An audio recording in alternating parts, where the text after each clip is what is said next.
You are watching The History of Wealthy Records. The first came the founder, who goes by Mr. Wealthy. He is the main character of his own life, as per usual. He grew up with a hard life, not making very many friends, also being in the problem of not being wealthy at all. Having to pay off all those bills he got, he was soon evicted, in year 2026.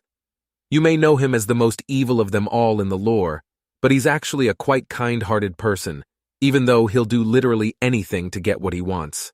He'd kill for it. Though, fast forward to 2030, after he spent 4 years in the woods. He moved to Brooklyn, thanks to finding around $1 trillion inside of a random shack he found in the middle of nowhere. With this money, he was able to make a studio and attract other popular rappers in the area. Though, he created the label in 2032, releasing his first song then. He attracted rappers such as Kanye West, Pusha T, Drake, Lil Baby, Lil Uzi Vert, Juice WRLD, Playboi Carti, Kendrick Lamar, J. Cole, 21 Savage, Trippie Redd, Snoop Dogg, Jay-Z, Ski Mask, and more, to his label. This would all come into play with the future of his life, when he would soon go into a dark depression by year 2050, toward the new year of 2051. He started to see visions of some evil gang, which would soon enough end up killing him. But that wouldn't stop Lil Yachty and Pusha T from trying to save him via time travel. Could they pull it off? The next most important member came Kanye West. In this timeline, he never submitted to Adolf Hitler. His first breakout hit was created in 2032, thanks to the production of Mr. Wealthy. The hit was Fuck You, Mr. Wealthy, which received around 43 million streams in the first day of it being released on streaming services.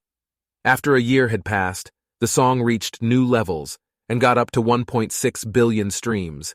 As of 2051, this year, around 20 years later, it's now at completely unforeseen levels, at 17.9 billion streams. But that's beside the point. He was the most influential to Mr. Wealthy. He helped him learn how to master the art of gunfire, which eventually made Mr. Wealthy into some form of god when using any form of gun.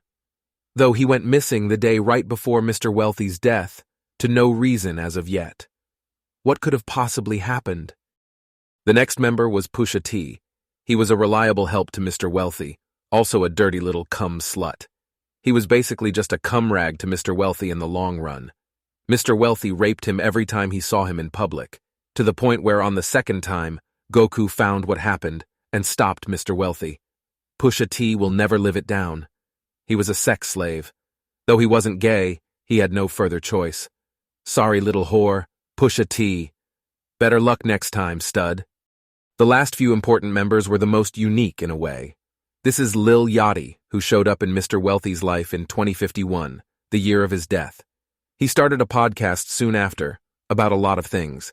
He was a key member in the attempt to bring Mr. Wealthy back from the dead by stopping the Midnight Stalkers in their tracks, all in the past, with the help of cumrag Pusha T.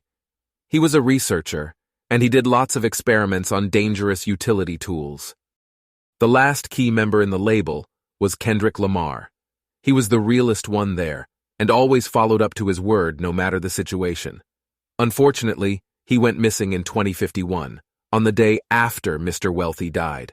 He was a lyric spitter, and was not someone to mess around with.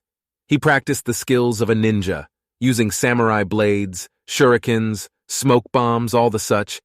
He was a sneaky little nigga, my niggas. That's all I know about him and everyone else. But don't count everyone else in the label out, because they all served their purpose. I know you're thinking of Drake, but he is just a mere side hustle in this large job Mr. Wealthy calls a corporate enterprise. It was his plan to backstab him in the first place anyway. He was far too gay for Mr. Wealthy's liking, even though he did rape Pusha T without his will.